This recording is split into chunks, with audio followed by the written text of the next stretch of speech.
Salam sejahtera dan salam Malaysia Madani semua hadirin yang dihormati. Selamat datang ke sesi forum perdana kita pada petang yang berbahagia ini. Hari ini kita akan menelusuri satu isu yang sering dibisikkan tetapi jarang diangkat secara terbuka, iaitu stres dan kesejahteraan mental pelajar. Peranan siapakah menguruskan krisis ini? Hadirin sekalian, realiti pendidikan masa kini menunjukkan bahawa tekanan akademik, sosial serta ekonomi telah meletakkan beban mental yang besar kepada para pelajar. Justru, timbul soalan penting, bagaimanakah kita sebagai komuniti dapat menangani krisis ini secara holistik dan berkesan? Untuk mengupas persoalan ini, saya memperkenalkan dua orang panel terkemuka kita, iaitu panel di sebelah kiri saya merupakan panel pertama, Dr. Aiman bin Muhammad Syarul Mizan yang merupakan seorang kaunselor berdaftar dari Universiti Islam Antarabangsa Malaysia yang akan membedah punca utama stres dan kesan psikologi yang dialami oleh pelajar. Apa khabar, Doktor? Alhamdulillah sihat.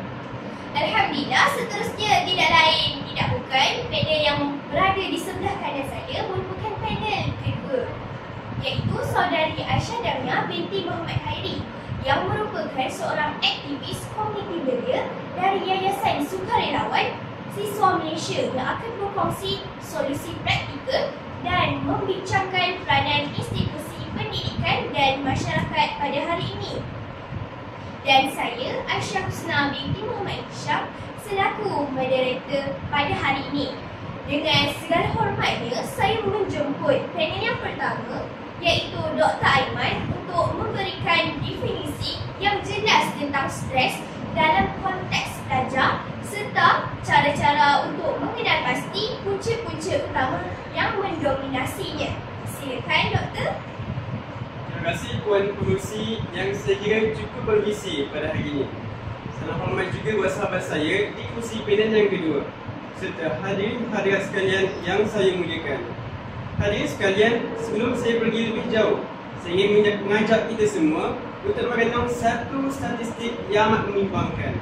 Laporan daripada Tinjauan Kebangsaan Kesihatan Malaysia pernah mendedahkan bahawa trend masalah kesihatan mental dalam kalangan remaja Malaysia semakin meningkat, dengan 1 daripada 5 orang remaja mengalami gejala kemurungan. Ini bukan sekadar angka, ini adalah anak-anak kita, pelajar-pelajar kita. Bila kita sebut tentang stres dalam konteks belajar, ramai yang anggapnya remeh. Alah, stres nak periksa je tu. Namun, definisi stres yang sebenar adalah jauh lebih kompleks. Ia bukan sekadar rasa gemetar. Stres adalah tindak balas biologi dan psikologi badan apabila tuntutan melebihi sumber ataupun kemampuan pelajar itu untuk menanggungnya. Cuba bayangkan, satu getah yang setiap hari ditarik tanpa dilepaskan. Lama kelamaan, getah itu akan putus. Itulah analogi mudah keadaan mental pelajar kita pada hari ini. Punca utama yang paling mendominasi tidak lain dan tidak bukan adalah stres akademik. Namun, mutakhir ini tekanannya bukan lagi biasa-biasa. Kita cuba lihat isu viral di akhbar di media sosial tentang silibus aras tinggi ataupun isu beg berat yang sering kali menjadi perdebatan hangat pada setiap tahun. Pelajar kita pada hari ini, seawal sekolah rendah hingga ke universiti dibebankan dengan lambakan subjek yang kadang-kadang tidak masuk akal. Manakala, di peringkat universiti pula, fenomena burnout, academic burnout semakin menular. Pelajar bukan sahaja belum mengejar grade nilai purata CGPA 4.0, tetapi mereka ditekan dengan melengkapkan puluhan tugasan dalam tempoh yang amat singkat, yang saya kira deadline-nya yang tidak munasabah. Saya ambil contoh satu kes viral baru-baru ini, di mana seorang pelajar menuhkan rasa kosong dan ingin berhenti belajar walaupun dia ini telah mendapat keputusan dekan pada setiap semester. Kenapa dia nak berhenti belajar? Sebab dia kata kerana budaya memuja pelajar-pelajar seria ini dalam kalangan masyarakat telah pun menjadikan proses pembelajaran itu satu perlombaan tikus yang amat toksik. bapa meletakkan harapan yang tinggi, pencerah meletakkan standard yang tinggi, dan pelajar itu sendiri yang takut untuk gagal. Mereka tidur kadang-kadang 3 hingga 4 jam sehari, minum kopi berlebihan semata-mata untuk memenuhi ekspektasi orang lain. Ini bukan lagi tentang belajar untuk menuntut ilmu, tetapi inilah tentang survival yang amat menyusahkan. Seterusnya kita beralih kepada domain yang kedua, iaitu stres sosial. Dulu, bila kita balik sekolah ataupun balik daripada kolej kediaman, kita boleh berehat di rumah dalam bilik. Namun pada hari ini, masalah di sekolah telah pun mereka bawa ke dalam rumah, malahan ke dalam bilik tidur mereka. Mereka membawa dunia sosial masuk ke dalam bilik tidur melalui telefon pintar. Kita sebenarnya sedang berhadapan dengan generasi yang mengalami FOMO ataupun fear of missing out di Instagram ataupun di TikTok. Semua orang memaparkan kehidupan mereka seolah-olah perfect. Kawan A ini memaparkan pergi bercuti, individu B dapat anugerah, kawan C dapat pasangan bahagia.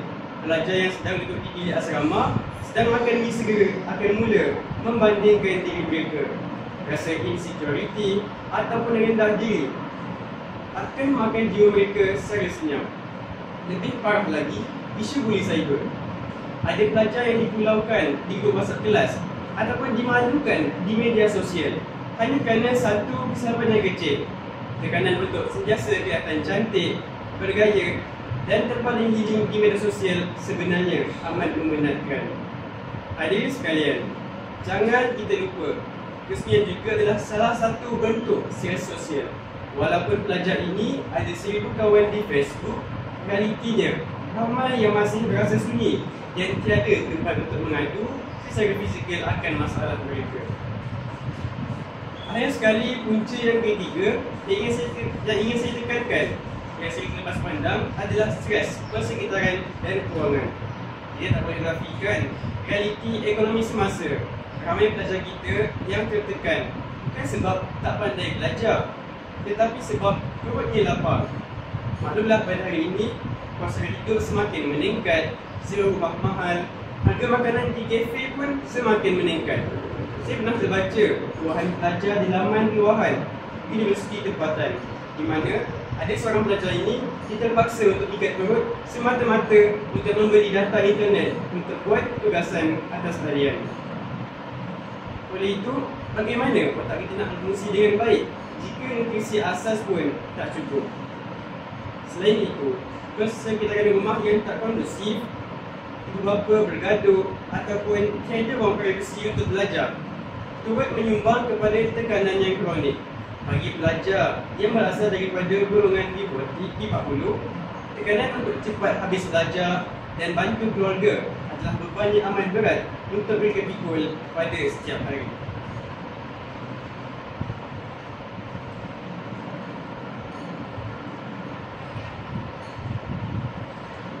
Sebagai rumusan, jika ketiga-tiga tekanan ini, iaitu tekanan akademik, tekanan sosial dan tekanan persekitaran tidak dapat dikurangkan, ia akan meledak menjadi wabak penyakit dalam sistem pendidikan di negeri kita pada hari ini. Kita akan melihat peningkatan kes anxiety disorder, kemurungan klinikal dan dalam senarai yang paling tragis, kecenderungan untuk mencederakan diri sendiri ataupun membunuh diri. Jadi hadirin sekalian, stres pelajar pada hari ini adalah nyata. Ia bukan kelemahan, bukan mengada-ngada, tetapi satu krisis yang memerlukan kita semua, ibu bapa, pendidik dan masyarakat untuk membuka mata dan bertindak. Oleh itu, kembalikanlah keserokan untuk belajar dan kurangkanlah tekanan yang tidak perlu. Sekian jawapan dari saya. Terima kasih. Terima kasih Dr. Aiman atas penjelasan yang begitu menyeluruh dan membuka mata. Saya secara peribadi sangat tertarik dengan kupasan doktor mengenai pengaruh media sosial terhadap emosi pelajar, terutamanya bagaimana pendedahan berlebihan boleh memberi tekanan yang halus tetapi berterusan kepada mereka. Saya yakin doktor sebagai seorang kaunselor sering berhadapan dengan situasi di mana pelajar datang dalam keadaan yang sudah hampir mencapai had kemampuan mereka. Justru bagi memberi kefahaman kepada kita semua, apakah tanda-tanda awal yang boleh diperhatikan oleh rakan-rakan, pensyarah atau individu di sekeliling sekiranya seseorang pelajar sebenarnya telah berada pada tahap stres yang sangat membimbangkan. Justru, saya mohon doktor untuk berkongsi dengan kami semua apakah petunjuk awal yang perlu kita peka sebelum keadaan menjadi lebih serius. Terima kasih Puan Pengerusi, saya kira soalan yang cukup baik untuk saya jawab. Sebenarnya, petunjuk itu seringkali ada di depan mata kita. Cuma kita perlu pasang radar ataupun menjadi lebih peka. Kata kuncinya di sini adalah perubahan yang drastik daripada kebiasaan. Yang pertama, kita boleh lihat dari sudut penarikan diri secara sosial ataupun social withdrawal. Rakan yang dahulunya ceria dan aktif tiba-tiba menjadi pendiam, memencilkan diri di bilik atau keluar dari kumpulan WhatsApp kelas secara tiba-tiba. Itu adalah salah satu tanda amaran yang jelas. Perkara yang kedua, kita boleh perhatikan perubahan biologi dan fizikal.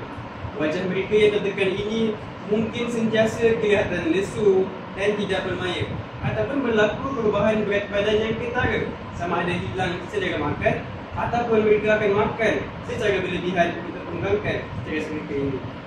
Dan yang ketiga, yang paling ketara adalah ketidakstabilan emosi. Mereka mungkin akan menjadi seperti sumbu pendek yang mudah untuk berlenting, marah ataupun menangis tanpa sebab yang kukuh. Manakala, prestasi akademik juga yang merundum secara tiba-tiba adalah jeritan bisu untuk meminta tolong kita.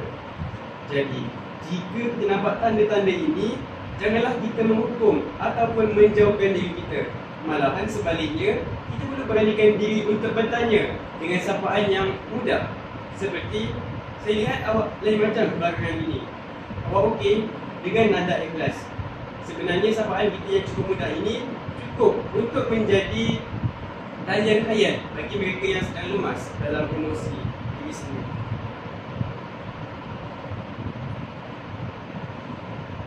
Terima kasih doktor atas panduan yang sangat bernas dan merangsangkan daripada doktor sebentar tadi. Jadi sekarang, mari kita beralih kepada saudari Damia di sebelah kanan saya.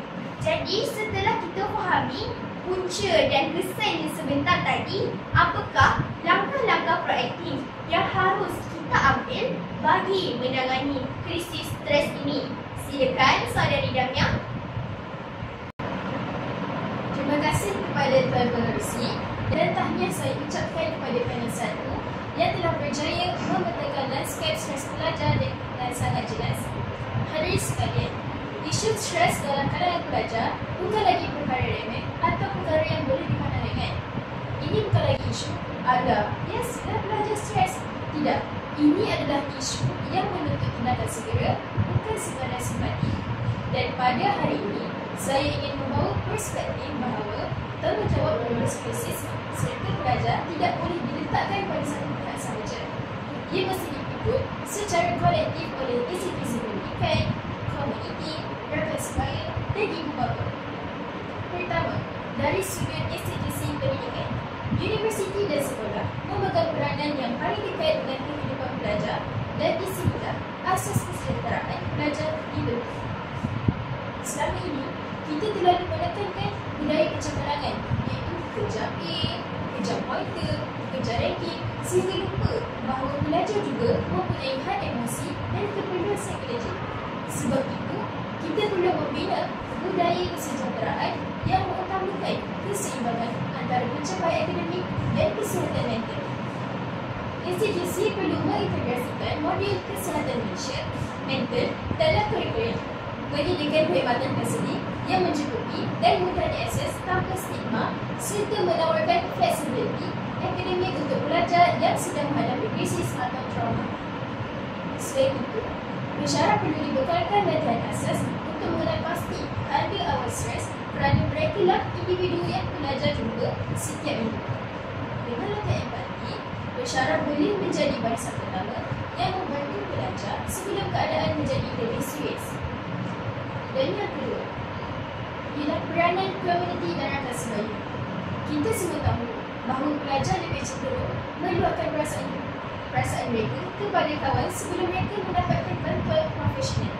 Inilah sebabnya sokongan rakan sebaya sangat penting. Kita perlu melatih pelajar sebagai kepala rakan sebaya yang benar-benar berkesan, yang mampu mengasah berbagi perilaku atau emosi rakan, mendengar tanpa menghakimi, menekan dengan empati dan tahu bila perlu merujuk kepada kaunselor. Jika majoriti pelajar mempunyai asas kemahiran pendengar aktif dan empati, saya yakin insiden krisis boleh dikurangkan dengan sangat signifikan. Dan yang kedua pula ialah peranan ibu bapa. Walaupun anak sudah berada di universiti, ibu bapa tetap mempunyai pengaruh yang besar terhadap kesejahteraan emosi mereka. Masalahnya, banyak ibu bapa tanpa sedar masih menjadi sumber tekanan, bukan sokongan. Mereka perlu didedahkan bahawa anak bukan masa ditambah, bahawa dia tidak bermaksud melawan, tetapi mungkin letih, tertekan atau takut mengecewakan.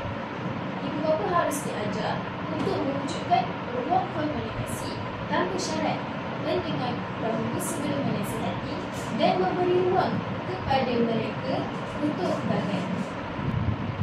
Seterusnya, kegagalan dalam peperiksaan bukanlah kegagalan dalam hidup. Ia hanyalah sebahagian daripada proses pembelajaran.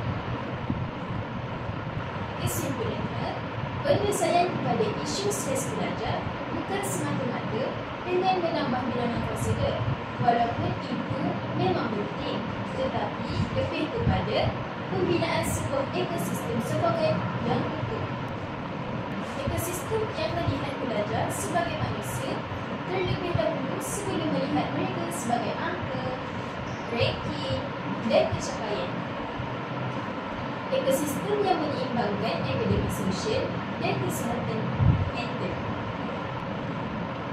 Terima kasih Saudari Damia atas pandangan yang begitu bernas dan sangat menjawab persoalan di atas. Jadi, kupasan dan saranan yang telah dikemukakan oleh Saudari Damia memang sangat komprehensif dan memberikan kita banyak perspektif baharu. Jadi, daripada pelbagai cadangan yang telah dibentangkan pada pandangan saudari, aspek manakah yang paling kritikal dan memerlukan suntikan dana yang mencukupi serta penekanan polisi yang lebih besar agar impaknya benar-benar dirasai oleh pelajar dan ekosistem pendidikan secara keseluruhan? Terima kasih Tuan Pengerusi.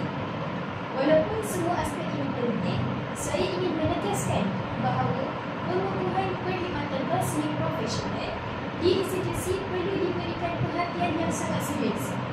Nisbah kaunselor kepada pelajar di Malaysia masih belum ideal dan hal ini menyebabkan kaunselor terpaksa mengurus jumlah pelajar yang terlalu ramai.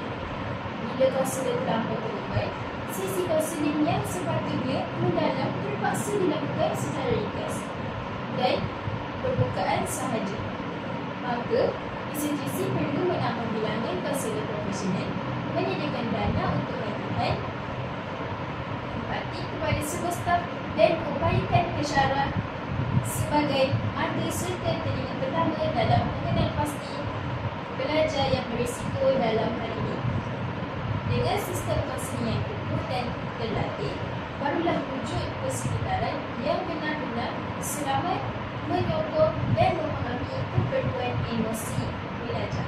Terima kasih. Alhamdulillah.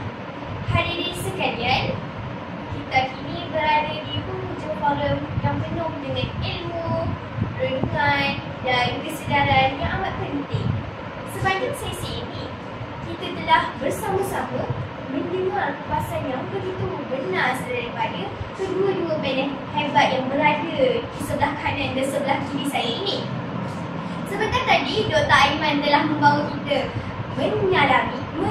mendalami isu stres dalam kalangan pelajar dengan begitu jelas sekali.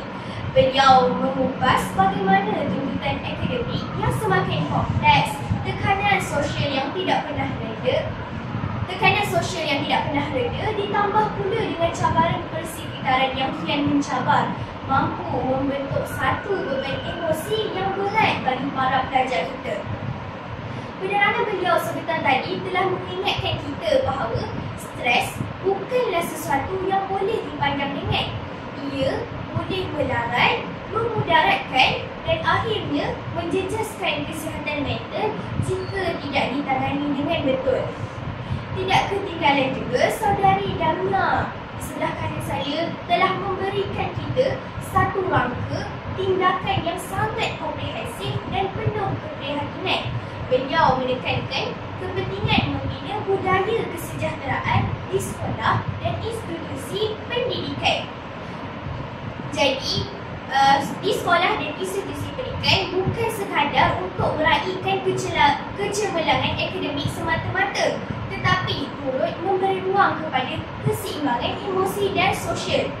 Beliau juga telah mengingatkan kita tentang peranan rakan sebaya yang terlatih sebagai penyokong kepada pelajar lain serta betapa besarnya pengaruh dan tanggungjawab ibu bapa dalam memastikan ekosistem kesihatan mental yang stabil untuk anak-anak kita. Hadirin yang saya muliakan, daripada keseluruhan perbincangan ini, ada satu mesej yang kita perlu bawa pulang dengan penuh keinsafan. Stres pelajar bukanlah isu peribadi seorang pelajar sahaja, tetapi ia adalah isu komuniti, iaitu isu kita semua.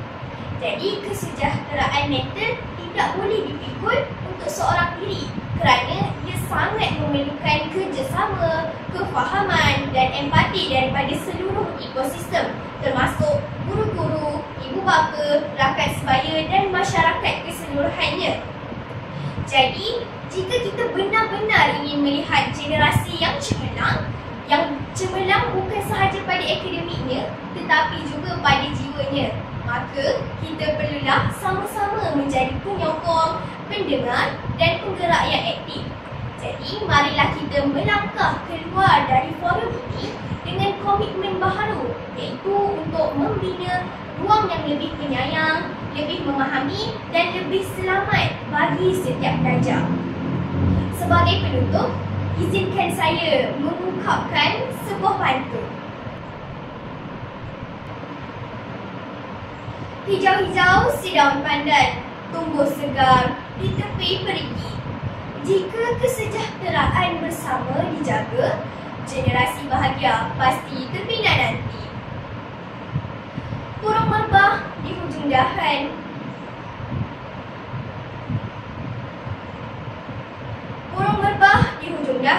terbang tinggi menggapai awan. Kita bersatu menjaga kesejahteraan agar masa depan terus gemilang dan aman. Akhir kata, dengan penuh perhargaan, saya merakamkan jutaan terima kasih kepada panel pertama iaitu Dr. Aiman dan panel kedua saudari Damia di atas perkongsian ilmu yang sangat begitu bermakna dan menginsafkan. Terima kasih juga kepada hadirin sekalian yang sudi meluangkan masa, tenaga dan memberi perhatian dan membuka ruang hati untuk sama-sama menimba manfaat pada hari ini. Dengan lafaz wabillahi taufiq wa hidayah, Assalamualaikum warahmatullahi wabarakatuh. Sekian, terima kasih.